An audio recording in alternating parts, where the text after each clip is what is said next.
గుర్తొచ్చింది. అబ్బా! ఎంత బాగుంది సార్ ఆ అమ్మాయి. థ్యాంక్ యూ అండి.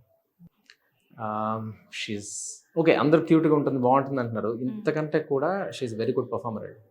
అండ్ సుధీర్ గారే ఆశ్చర్యపోయారంట కదా ఫస్ట్ షాట్ లో. అవును. యాక్చువల్గా అది నాకు కూడా తెలిసింది ఏంటంటే జనరల్గా ప్రాంప్టింగ్ అనేది చెప్పలేము, ఎందుకంటే సీరియల్ కాదు మూవీ కాబట్టి ప్రాంప్టింగ్ ఉండదు.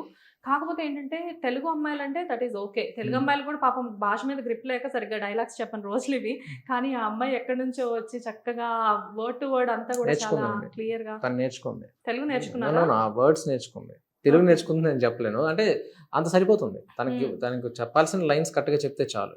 ఓకే. సో తను అలా బాగా నేర్చుకొని బాగా చెప్పింది. దట్టు ఈ లాంగ్వేజ్ నా కుప్పం స్లాంగ్ లో మాట్లాడడం కుప్పం అనేది. slang లో? సో ఈ యాక్సెంట్ కోసం పెద్ద కష్టపడలేదు అమ్మాయి.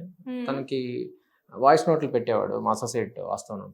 అదే హీరో గారే చెప్తున్నారు కదా, నేనే ఫస్ట్ షాట్ లోనే ఆశ్చర్యపోయాను. అంటే ఏముందిలే కొంచెం టైం పడుతుందిలే అని చెప్పేసి అనుకున్నాను. బికాజ్ అంటే